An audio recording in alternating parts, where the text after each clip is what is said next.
আলাইকুম সুপ্রিয় শিক্ষার্থীরা, আশা করি সবাই তোমরা ভালো আছো, সুস্থ আছো এবং নিরাপদে আছো।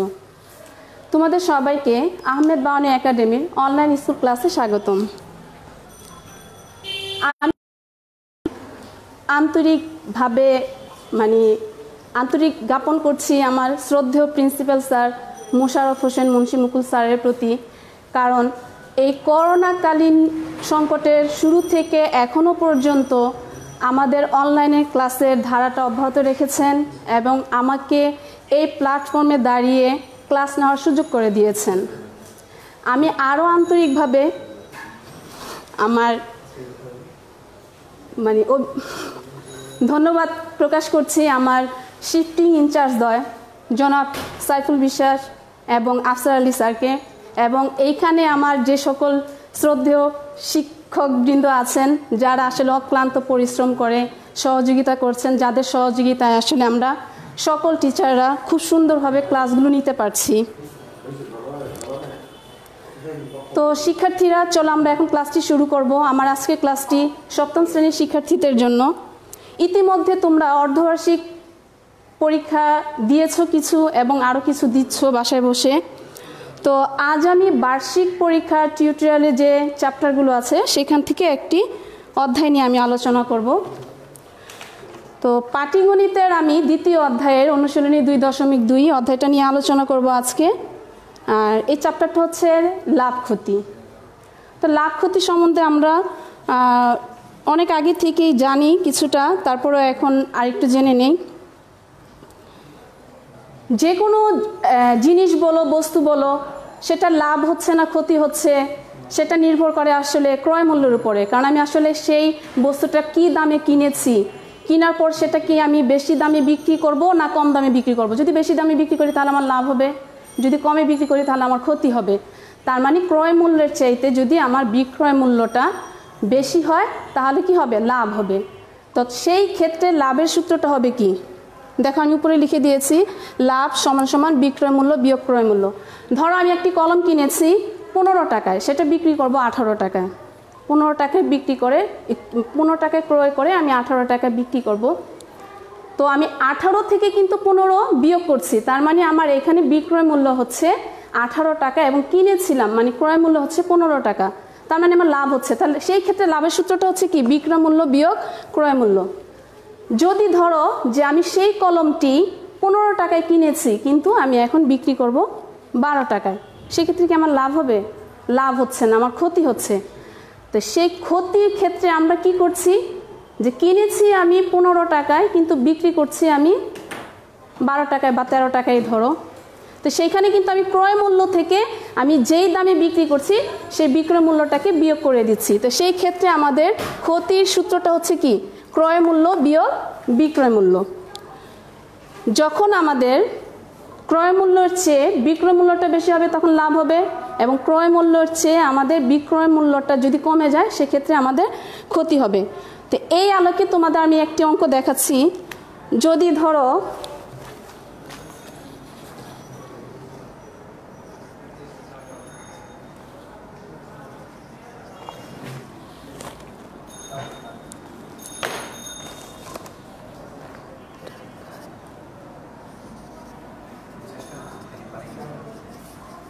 $75 টাকায় 15টি কলম কিনে আমি 90 টাকায় বিক্রয় করব।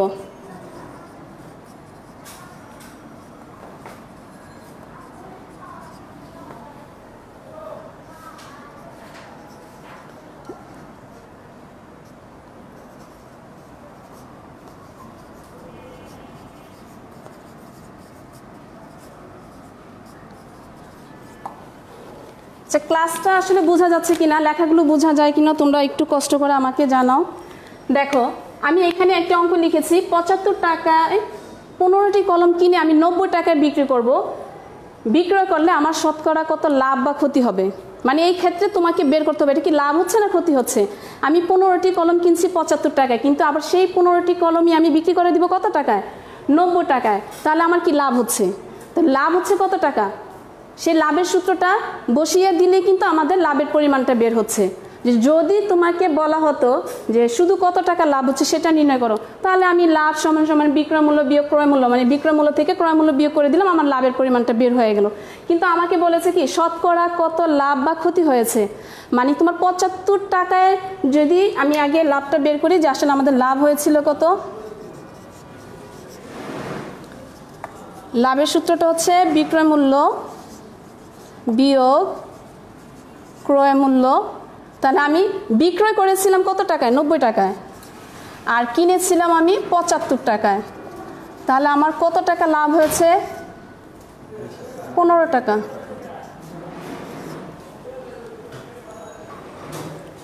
আচ্ছা, 15 টাকা আমার লাভ হয়েছে। আমি কিন্তু শুরুতেই বলেছিলাম আমাদের লাভ বা ক্ষতি নির্ভর করে কিসের উপর, ক্রয় মূল্যের উপর। কারণ তুমি যদি কোনো বস্তু নাই কিনো, না কিনলে তো আমি সেটা বিক্রি করতে পারবো না। সেটা যদি বেশি দামে বিক্রি করি তাহলে লাভ হবে, কম দামে বিক্রি করলে আমার ক্ষতি হবে। তো আমি কিনেছি, তার মানে আমার লাভ বা ক্ষতি ক্রয় মূল্যের উপর নির্ভর করছে। তো এই ক্ষেত্রে আমি কি লিখবো, আমি কলম 15টি কলম কিনেছিলাম কত টাকায়, 75 টাকায়। আর 75 টাকা যেহেতু ক্রয় মূল্য, আর লাভ বা ক্ষতি হিসাব করা হয় ক্রয় মূল্যের উপর, তাহলে আমি লিখবো 75 টাকায় লাভ হয় কত টাকা, 15 টাকা। আচ্ছা, 1 টাকায় লাভ হয়, যেহেতু শতকরা বলেছে তার মানে তোমার 100 টাকায় কত টাকা লাভ হচ্ছে আমরা সেটা বের করব।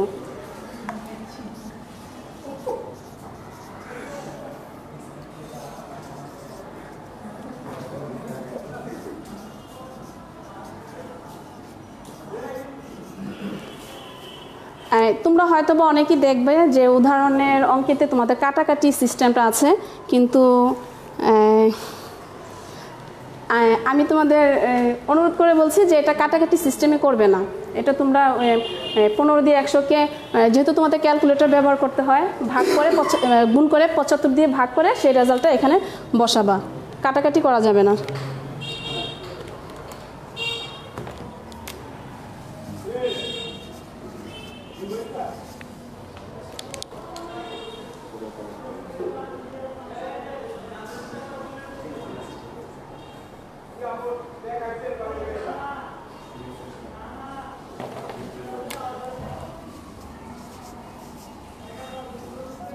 আচ্ছা, যেহেতু শতকরা বলেছে তাহলে কি উত্তরটা কি 20 টাকা হবে, শুধু 20 টাকা হবে না। এবং এইখানে কেউ কখনো ভুলে পার্সেন্ট লিখবে না, সমান সমান 20 টাকা বের হয়েছে, এখানে আমরা 20 টাকায় লিখব।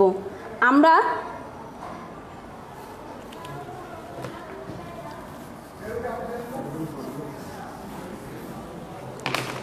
যদি আমরা লিখি যে শতকরা, শতকরা লিখার দরকার নাই, ওই কথাটা লিখতে গেলে তোমরা এখানে পার্সেন্ট না লিখে লিখবা। সুতরাং 20% কি হলো, আমাদের লাভ হয়েছে না ক্ষতি হয়েছে, লাভ হয়েছে।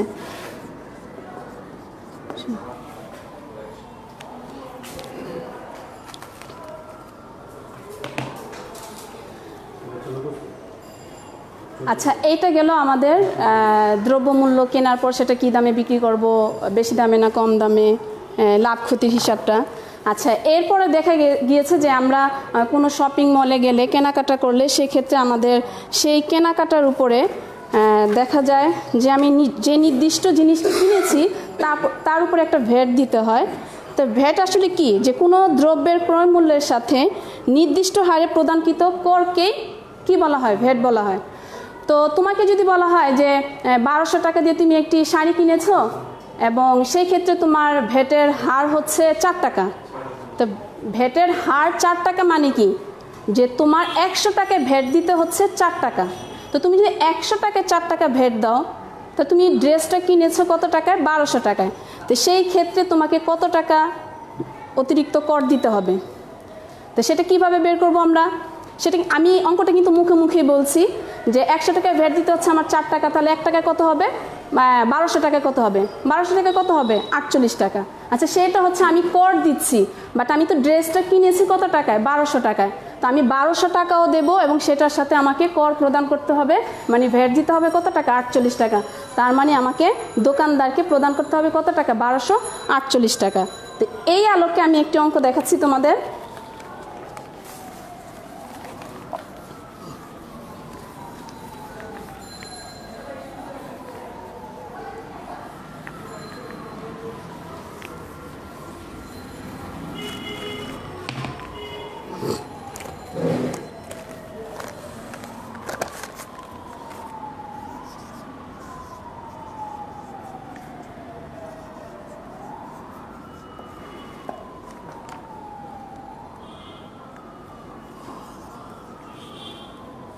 আমি শর্টকাটে লিখছি, এত বড় করে লিখছি না আমি আসলে।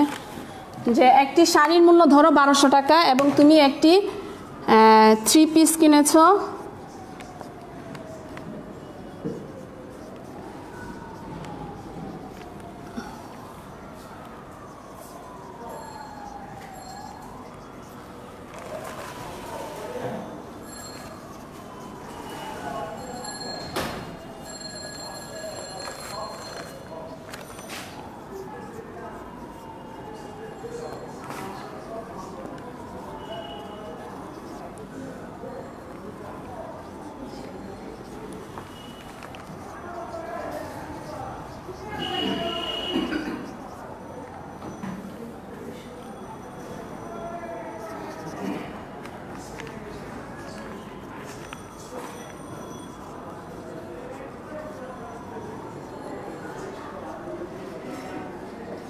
দেখো আমি এত সাজিয়ে লিখিনি, শর্টকাটে লিখেছি আমি।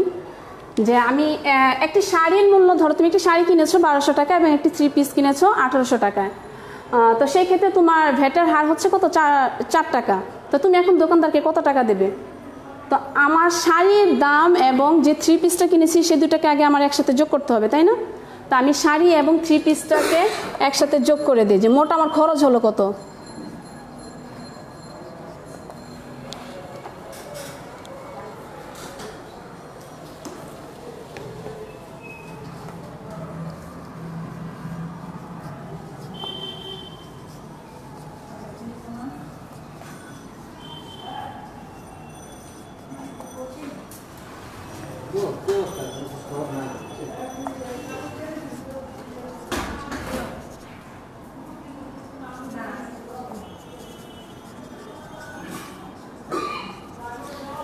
দেখো এখানে যে শাড়ির দাম এবং 3 পিসের দামটা ছিল, আমি শুধু সেই দুটো দামই আমি এখানে যোগ করেছি। এখানে ভ্যাট নিয়ে কোনো আলোচনা করি নাই আপাতত, কারণ শাড়ি এবং 3 পিসের দামটা কত সেটাকে যোগ করে দেখি কত হয়েছে। 3000 টাকা। আচ্ছা, এটা হচ্ছে আমার দুটো জিনিসের দাম হচ্ছে 3000 টাকা, কিন্তু এই দুটো জিনিসের উপর আমাকে কি একটা ভ্যাট প্রদান করতে হবে এবং সেই ভ্যাটের পরিমাণ হচ্ছে কত, ভ্যাটের হার মানে হচ্ছে হার যদি বলা হয় বা শতকরা বলা হয় তাহলে সেই ক্ষেত্রে আমরা 100 ধরে নেব। তাহলে ভ্যাটের হার ধরা হয়েছে এখানে 4 টাকা, তার মানে 100 টাকায় আমাকে ভ্যাট দিতে হচ্ছে। আমি যদি 100 টাকার জিনিস কিনি সেক্ষেত্রে আমাকে ভ্যাট দিতে হবে কত টাকা, 4 টাকা। তাহলে আমি তো জিনিস কিনেছি কত টাকা, 3000 টাকার। তো 3000 টাকার ক্ষেত্রে আমি আসলে ভ্যাট কত দেব বা কর কত দেব সেটা আগে বের করব।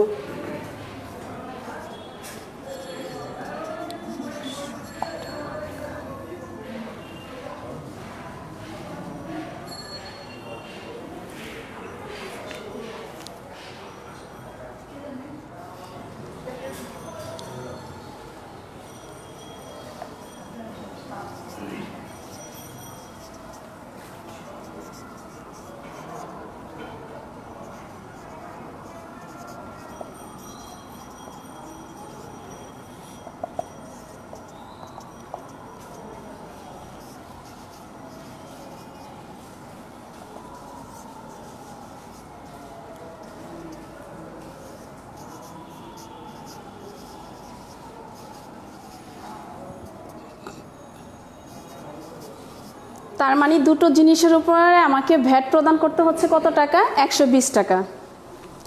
আমি ভ্যাট দেবো 120 টাকা, আর দুটোর দাম হয়েছিল কত, 3000 টাকা। তার মানে আমাকে 3000 টাকাও দিতে হবে, সেই সাথে কি দিতে হবে, 120 টাকা। তার মানে দোকানদারকে আমার মোট পরিশোধ করতে হবে কত, 3120 টাকা। তাহলে আমি এখানে লিখে দেব, সুতরাং দোকানদারকে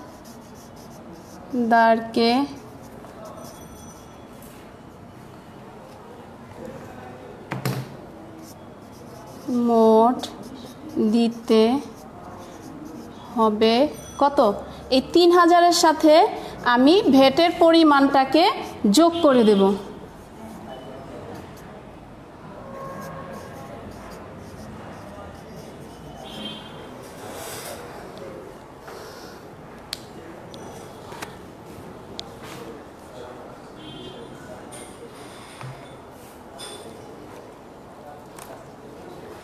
আচ্ছা, এবার দেখো শিক্ষার্থীরা, আমি পাশে একটি সৃজনশীল লিখে দিয়েছি। সেই এবং এই সৃজনশীলের যে 3টি অঙ্ক আছে সেটা তোমরা খেয়াল করলে দেখতে পাবা যে তোমাদের অনুশীলনী 2.2 এর বইয়ের মধ্যে অনুশীলনীতে এই অঙ্কগুলো আছে এবং সেই আলোকে আসলে আমার এই সৃজনশীলটা করা। তোমরা একটু খেয়াল করে একটু পড়ে নাও এবং তোমাদের যদি বুঝতে সমস্যা হয় জানি ক্লাসটা তোমরা আবার পরে দেখতে পারবে এবং বারবার দেখলে তোমাদের আসলে একবারে তো আসলে বোঝা যাবে না, বোঝানো সম্ভব না।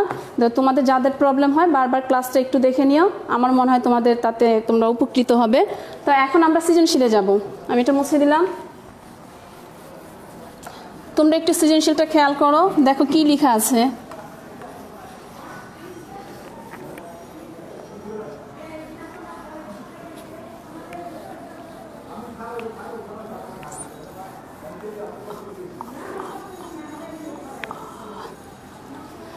আচ্ছা, এখানে উদ্দীপকটা হচ্ছে যে একজন কাপড় বিক্রেতা 25 মিটার কাপড় বিক্রয় করলো এবং ক নম্বরে বলা হয়েছে বিক্রয় মূল্য ক্রয় মূল্যের 5/4 হলে শতকরা লাভ বা ক্ষতি নির্ণয় করো।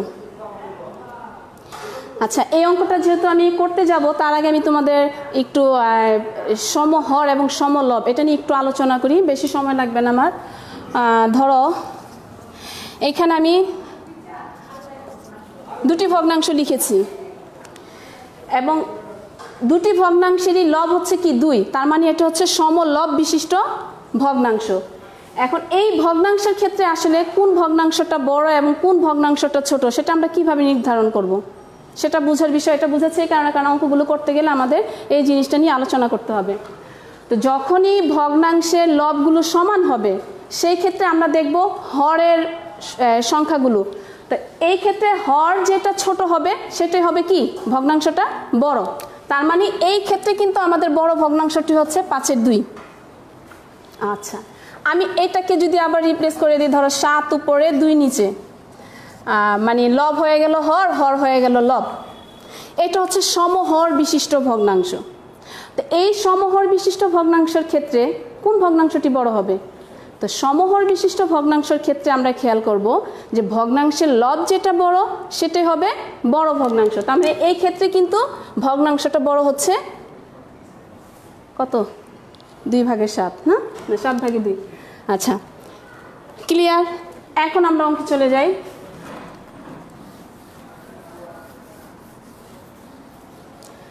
আচ্ছা, বিক্রয় মূল্যটা বলেছে কি ক্রয় মূল্য, ক্রয় মূল্যটা তুমি যা ধরবে তার 5/4 হলে শতকরা লাভ বা ক্ষতি নির্ণয় করো। কিন্তু ক্রয় মূল্যটা আমরা জানি না আসলে কি, আমরা এখানে ধরে নেব ক্রয় মূল্য এবং এই ক্ষেত্রে আমাদের ক্রয় মূল্যটা ক ধরে নিলেই সুবিধা হয় এবং ক ধরেই তোমরা করবে আসলে। তা আমি লিখব মনে করি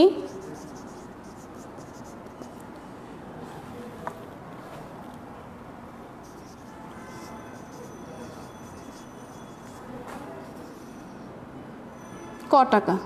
আচ্ছা, তো ক্রয় মূল্যটা আমি ধরেছি ক টাকা, তাহলে বিক্রয় মূল্য কি হবে?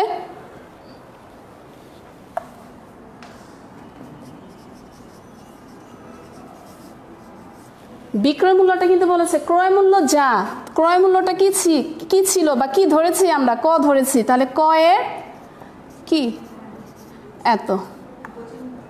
আচ্ছা, তাহলে এটা করে দিলে কি হয় 4ক/5 এত হলো। আচ্ছা, এখন দেখো তো আমাদের বলেছে শতকরা লাভ বা ক্ষতি নির্ণয় করো। তো পূর্ণ সংখ্যাটা বড় নাকি ভগ্নাংশ বড়? ধরো আমি লিখেছি এখানে 1, তারপরে দিয়েছি 2/1, আসলে কি এটা বড় 1 বড় না 2/1 বড়?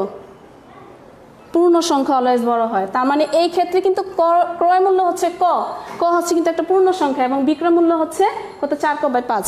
তো এই ক্ষেত্রে কিন্তু বিক্রয় মূল্যটা ছোট না বড় ক্রয় মূল্যের চেয়ে, বলো তোমরা? আচ্ছা, বিক্রয় মূল্যটা কিন্তু কম হয়েছে, তার মানে এখানে আমাদের ক্ষতি বের হয়েছে। তো ক্ষতিটা আমাদের বের করতে হবে, কারণ আমরা শুরুতেই বলেছিলাম ক্রয় মূল্যের চেয়ে বিক্রয় মূল্যটা যদি কম হয় তাহলে সেক্ষেত্রে কি হয় ক্ষতি হয়। তাহলে আমাদের অত কিছু লেখার দরকার নেই, আমরা লিখব সুতরাং ক্ষতি সমান সমান, ক্ষতির সূত্রটা আমরা কি জানি, সূত্রটা আমি লিখবো না, ক্ষতির সূত্রটা আমরা জানি ক্রয় মূল্য বিয়োগ বিক্রয় মূল্য। আর এখানে ক্রয় মূল্য ছিল ক আর বিক্রয় মূল্যটা হচ্ছে এত। আচ্ছা, তাহলে এটাকে আমরা লসাগু করে দেই। প্রথম ভগ্নাংশের হর নাই, দ্বিতীয় ভগ্নাংশের হর হচ্ছে 5, তার মানে লসাগু হচ্ছে আমাদের 5। আর 5 দিয়ে প্রথম সংখ্যা মানে কটাকে গুণ করে দেই, 5 ক বিয়োগ 4 ক। আচ্ছা, 5 ক থেকে 4 ক বাদ দিলে কি 1 ক থাকবে? 1 ক লিখবো না, আমরা শুধু ক লিখবো, কারণ 1 ক লিখা যায় না বা লিখবো না আমরা। আচ্ছা, তাহলে ক্ষতি হয়েছে আমার এত টাকা। আচ্ছা, লাভ বা ক্ষতি কিসের উপর নির্ভর করা হয় বলেছিলাম আমি? ক্রয় মূল্যের উপর। তার মানে আমরা লিখব যে ক টাকায় লাভ হয়েছে না ক্ষতি হয়েছে? ক্ষতি হয়েছে। ক টাকায় ক্ষতি হয়েছে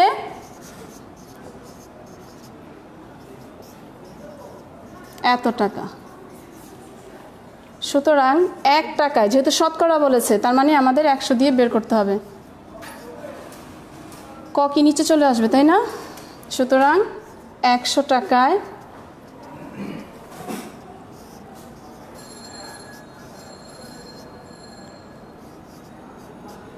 আচ্ছা, ক ক কাটা যাবে। আমি শুরুতে বলেছি আমরা কাটবো না। 5 দিয়ে 100কে ভাগ করে দিলে কি হবে? 20 হবে। এখানে আমরা পার্সেন্ট লিখবো না, বারবার বলছি। সুতরাং আমাদের ক্ষতি হয়েছে কত পার্সেন্ট? 20% ক্ষতি হলো।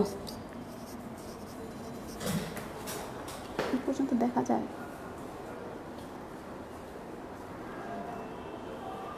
নিচের অংশটা দেখা যায়।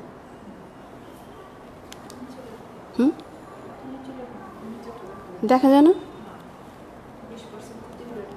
এটা দেখা যায় না। আচ্ছা,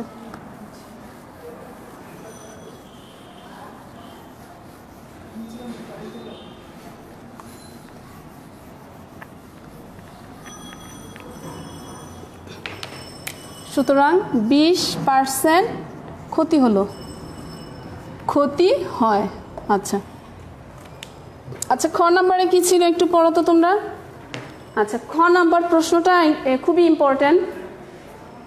এই উদ্দীপকে যে কাপড়টা ছিল সেই কাপড় নিয়ে বলেছে যে উক্ত কাপড় তুমি যদি 480 টাকায় বিক্রয় করো তাহলে সেক্ষেত্রে তোমার কি হচ্ছে? লাভ হচ্ছে। আর যদি তুমি 400 টাকায় বিক্রি করে দাও সেক্ষেত্রে তোমার ক্ষতি হচ্ছে। কিন্তু ক্ষতিটা হচ্ছে কি, সেই যে টাকায় বিক্রি করলে তোমার লাভ হয় তার দ্বিগুণ ক্ষতি হবে। এখন তোমাকে বের করতে বলেছে ক্রয় মূল্য নির্ণয় করো। তো এই ক্ষেত্রে আমরা ধরে নেব ক্রয় মূল্য কত টাকা? ক টাকা।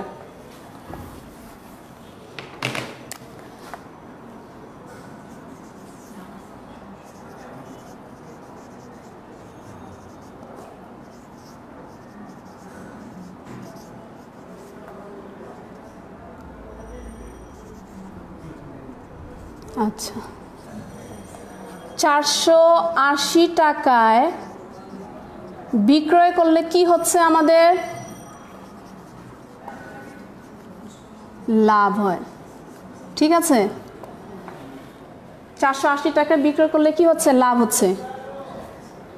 তাহলে লাভের ক্ষেত্রে সূত্রটা আমরা কি জানি বলো তো? লাভের ক্ষেত্রে আমরা জানি বিক্রয় মূল্য বিয়োগ ক্রয় মূল্য। তো ক্রয় মূল্য তো আমি ধরেছি ক টাকা, আর 480 টাকা হচ্ছে কি বিক্রয় মূল্য। তার যেহেতু লাভ হচ্ছে তাহলে লাভের সূত্রটা বসিয়ে আমরা লিখি কি 480 বিয়োগ ক লিখা যায়। আমি কিন্তু সূত্রটা লিখি নাই, কারণ শুরুতে তোমাদের লিখে দিয়েছি। আচ্ছা, তারপরে বলা হয়েছে কি 400 টাকা বিক্রয় করলে তোমার কি হয়? ক্ষতি হয়, দ্বিগুণ ক্ষতি হয়। সেটা পরে, আগে আমরা দেখি ক্ষতি। 400 টাকায় আবার 400 টাকায় বিক্রয় করলে কি হচ্ছে? ক্ষতি হয়। আচ্ছা, ক্ষতি নির্ণয় সূত্রটা কি জানি আমরা? ক্ষতি নির্ণয় সূত্রটা কি বলো? ক্রয় মূল্য বিয়োগ বিক্রয় মূল্য। তো ক্রয় মূল্য তো ক ধরেছি, তাহলে ক বিয়োগ এই 400 টাকা বিক্রয় করলে ক্ষতি হয়। এক্ষেত্রে কিন্তু আমাদের বিক্রয় মূল্যটা হচ্ছে কত টাকা? 400 টাকা। তার মানে ক বিয়োগ 400। আচ্ছা, এখন আমরা প্রশ্ন মতে যাব।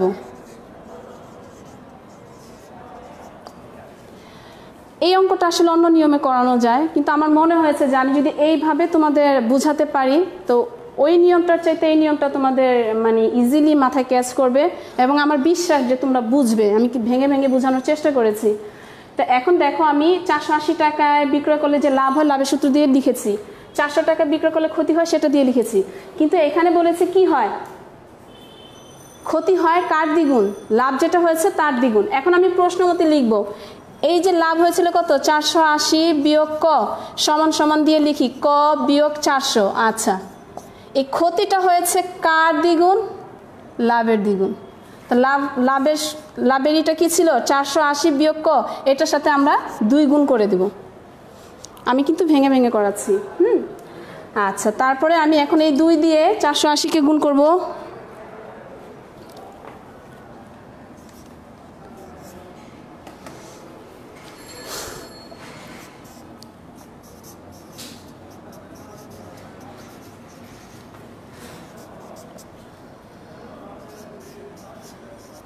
দুই দিয়ে 480কে গুণ করে দিলে 960 হয়, 2 দিয়ে ক কে গুণ করে দিলে কি হয় 2 ক, আর ডান পাশে যেটা ছিল ঠিক আছে।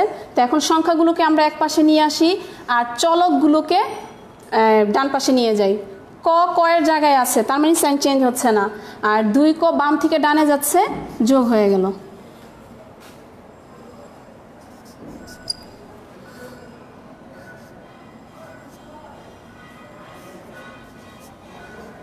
তিন ক যোগ ঠিক আছে তো?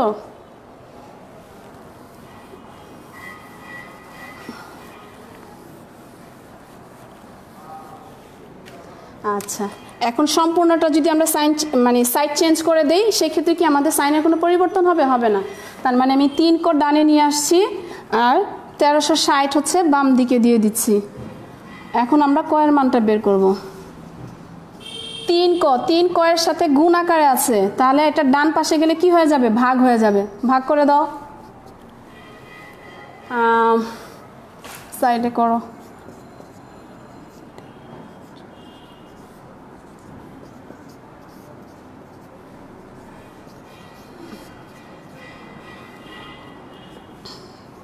কত থাকে? 1। আচ্ছা, তাহলে আমরা কি লিখবো? 453 সমস্ত উপরে 1 নিচে 3। তার মানে ক্রয় মূল্য বের হয়েছে 453 সমস্ত 3-এর 1। সুতরাং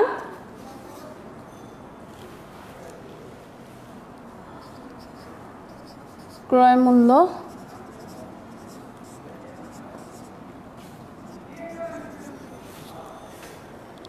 আচ্ছা, গ নাম্বার দেখো একটু।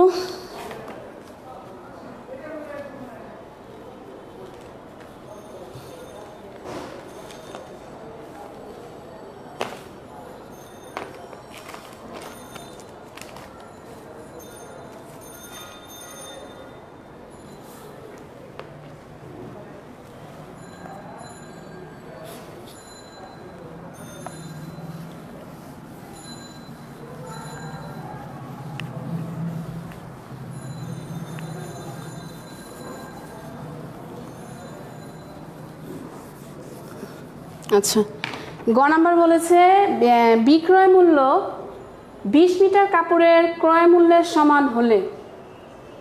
তো উদ্দীপকে তো দেওয়াই আছে যে একজন কাপড় বিক্রেতা 25 মিটার কাপড় কি করেছিল? বিক্রয় করেছিল।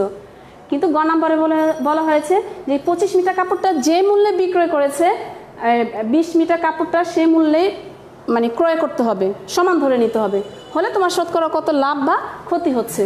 তো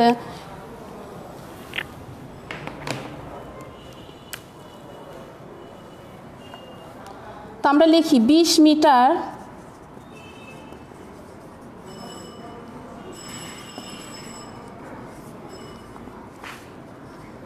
মনে করি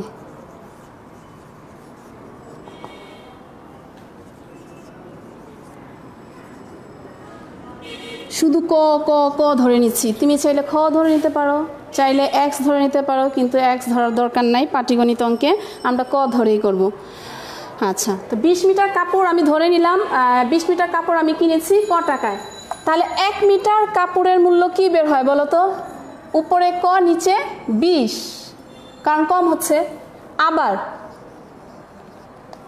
যেহেতু গ নাম্বারে বলেছি যে বিক্রয় মূল্যটাও কিন্তু তোমার ক্রয় মূল্যের সমান হবে, তার মানে তুমি 25 মিটার কাপড়ও বিক্রি করেছো কত টাকায়? ক টাকায়।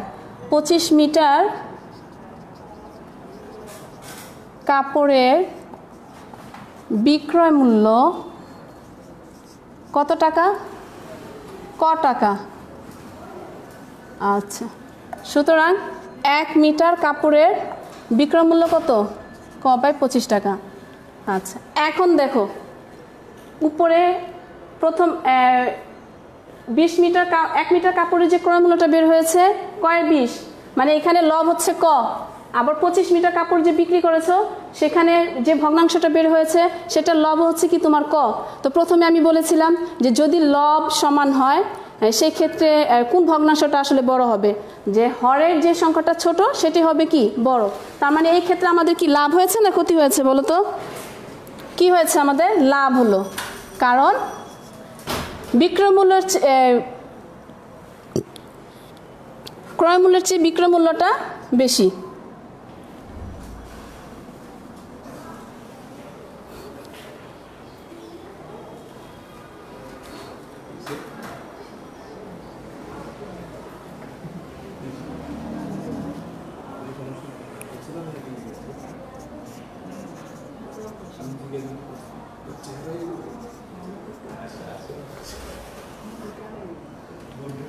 আচ্ছা, এটা লসাগু বের করলে কত হয় একটু সাইডে দেখে নাও। কত দিয়ে যাবে? 5 দিয়ে। কত হচ্ছে বলো তো?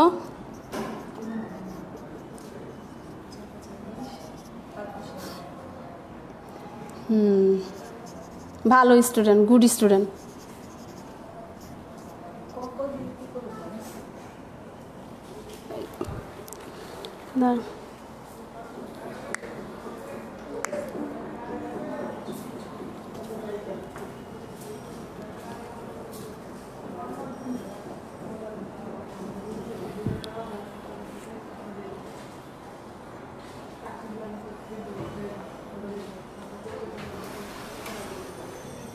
এটা তো ক্ষতি হচ্ছে, লাভ হচ্ছে না তো।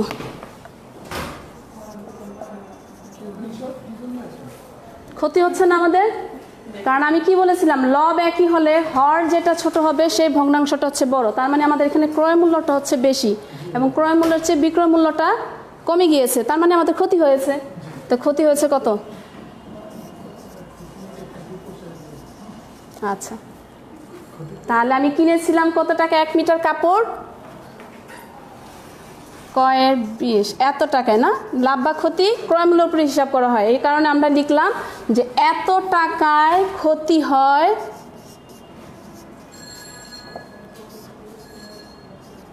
এত টাকা।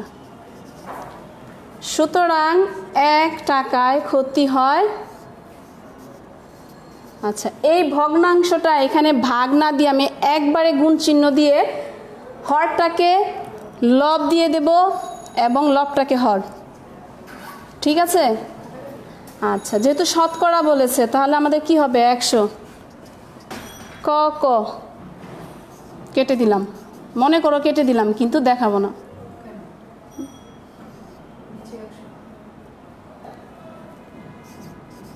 ক ক কেটে দিলাম, নিচে লিখলাম না। আচ্ছা, 100 100 কাটা যাবে, কিন্তু কাটাকাটি করব না, দেখা যায় না, নিচে দেখা যায় না।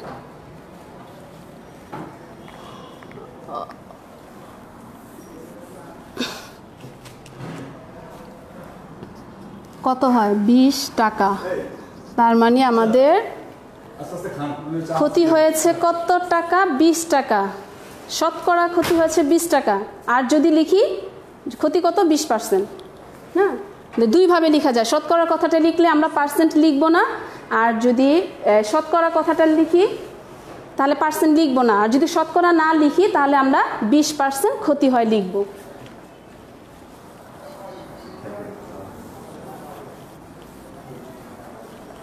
তোমরা অনেকে কি করো জানো, এখানে কিন্তু পার্সেন্ট দিয়ে দাও, সেটার জন্য কিন্তু পুরো অঙ্কটাই কাটা যাবে। এই ভুলটা তোমরা কখনোই করবে না।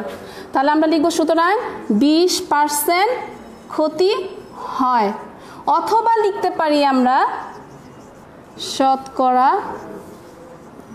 20 টাকা ক্ষতি হয়। এই জিনিসটা সব সময় খেয়াল রাখবে।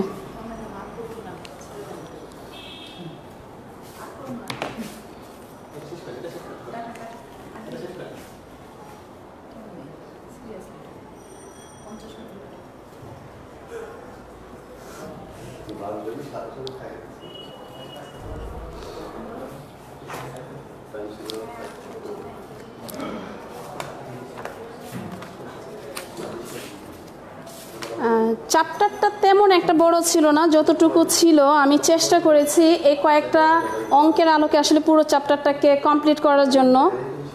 তো যতটুকু পেরেছি আসলে আমি জানি না কতটুকু বোঝাতে পেরেছি, তা আশা করি যে তোমরা আসলে বুঝতে পেরেছো। আর যদি সমস্যা হয়ে থাকে বারবার ক্লাসটা দেখে নেবে এবং বাকি যে অঙ্কগুলো আছে সেগুলো করবে। আর সৃজনশীল তো অবশ্যই বেশি বেশি প্র্যাকটিস করতে হবে, কিন্তু তার আগে আমি বলবো সৃজনশীলের আগে আমার মনে হয় বইয়ের অঙ্কগুলো যদি তোমরা ভালোভাবে করে নাও বা উদাহরণের যে অঙ্কগুলো আছে উদাহরণও দেখবে যে তোমরা অনেক সুন্দর সুন্দর অঙ্ক আছে, সেগুলো যদি তোমরা আসলে ভালোভাবে প্র্যাকটিস করো এবং করো তাহলে সৃজনশীলে আসলে কোনো প্রবলেম হবে না। এটা হচ্ছে আমার কথা। আগামী ক্লাসের